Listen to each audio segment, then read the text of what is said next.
এইটো এটা বৰ সুন্দৰ পদক্ষেপ। আমাৰ ইতিমধ্যে DPM চান্দিল্য ডাঙৰীয়াই কৈছে যে গ্ৰাম্য অৰ্থনীতি শক্তিশালী কৰিবৰ বাবে এইটো এটা পদক্ষেপ হয় আৰু মহিলাসকল ওলাই আহিছে, এইটো এটা ডাঙৰ কথা।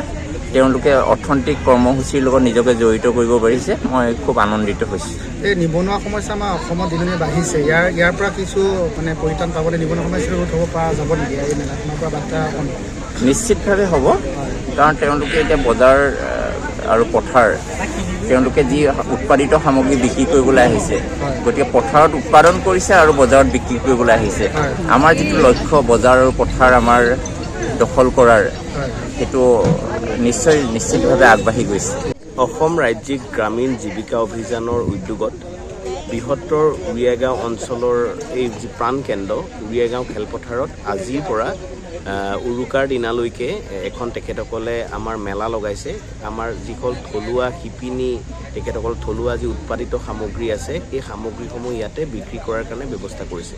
প্ৰতি বৰ্ষৰ দৰে এইবাৰ হৈছে আৰু এইবাৰ অলপ বেছি উলহ মালহেৰে হৈছে, কাৰণ এই খেলপথাৰখন আমি ইতিমধ্যেই ৰাষ্ট্ৰীয় ঘাইপথ প্ৰাধিকৰণৰ পৰা মুকলি কৰি লৈছোঁ। আপোনালোক সকলোৱে জানে উৰিয়াগাঁও আঞ্চলিক উন্নয়ন সমিতিকে প্ৰমুখ কৰি সকলো সংস্থাই ইয়াতে সহযোগিতা আগবঢ়াইছে।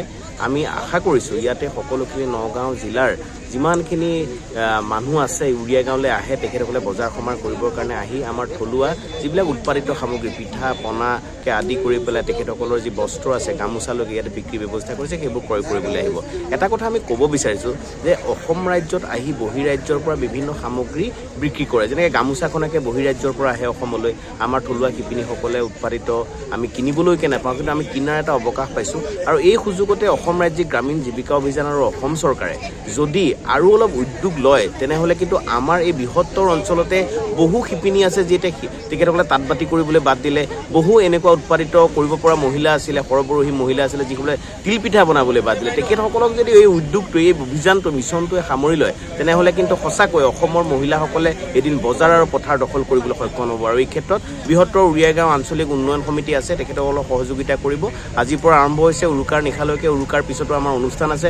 বিহুৰ দিনা আমাৰ বিভিন্ন খেল ধেমালি আছে, বিহুৰ পিছদিনা সমূহীয়া নখোৱা পৰ্ব আছে। সকলোকে বৃহত্তৰ এই উৰিয়াগাঁও অঞ্চলৰ এই ভোগালী উৎসৱলৈ আমি তেখেতসকলক আমন্ত্ৰণ জনাইছোঁ। ধন্যবাদ। কিমান ষ্টল দিয়া হৈছে? আজি ইয়াতে 26খন ষ্টল আহি পাইছে, কিন্তু আমাৰ পৰহিৰ পৰাই ইয়াতে বহু থলুৱা মহিলাই উৎপাদিত তিলপিঠা, ঘিলা পিঠা, নাৰিকলৰ লস্কৰা, দৈ, তেখেতসকলৰ চুঙা পিঠাকে প্ৰমুখ কৰি বিভিন্ন সামগ্ৰী লৈ তেখেতসকল আহিছে। আজিও তেখেতসকল কাঠ আলু, মোৱা আলু, তেখেতসকল বিমুখ হৈ গৈছে, ষ্টল ইয়াত পোৱা নাই। আমি আগতে বোলে আমি শুনা পাইছোঁ ষ্টল ল'বলৈ মানুহ নাহে অসমীয়া মহিলা, এতিয়া ষ্টল ইমান লগা হৈছে যে ষ্টল দিব পৰা নাই ৰাজ্যিক গ্ৰামীণ জীৱিকা। তেওঁলোকে পথতো বহিবলৈ বাধ্য হৈছে। এইটো এটা সুখবৰ অসমীয়া মহিলাসকলৰ জীৱিকা। নাই, চাওক, এইটো অসম ৰাজ্যিক গ্ৰামীণ জীৱিকা অভিযানে সম্পূৰ্ণৰূপে তেখেতসকলে কাম চলাই আছে। তথাপিও আমি আমাৰ বৃহত্তৰ অঞ্চলৰ যিসকল বয়োজ্যেষ্ঠ আছে তেখেতসকলক আমি আমন্ত্ৰণ জনাইছোঁ। বিহুৰ দিনা, বিহুৰ পিছদিনা আমি ৰাজহুৱা সন্মান ৰাখিছোঁ, তেখেতসকলক আমি সন্মান জনাম। বিহুৰ দিনা তেখেতসকলক আমি সীমা শুশ্ৰূষা জনাম প্ৰমুখ কৰি। আৰু ৰাজ্যিক গ্ৰামীণ জীৱিকা অভিযানে আমাক জনাইছে যে নগাঁও জিলাৰ উপায়ুক্ত মহোদয়কে প্ৰমুখ কৰি তেখেতসকলৰ ৰাজ্যিক গ্ৰামীণ জীৱিকা অভিযানৰ লগত জড়িত যিমানসমূহ বিষয় আছে, ৰাজ্যিক পৰ্যায়ৰ বিষয় আছে, তেখেতসকল আহি থাকিব। ধন্যবাদ। অসমৰ লগতে অসম ৰাজ্যিক গ্ৰামীণ জীৱিকা অভিযানৰ অধীনত 10, 11, 12 ভোগালী মেলাৰ আয়োজন কৰা হৈছে। নগাঁও জিলাৰ বিভিন্ন আত্মসহায়ক আহি ইয়াত অংশগ্ৰহণ কৰিছে।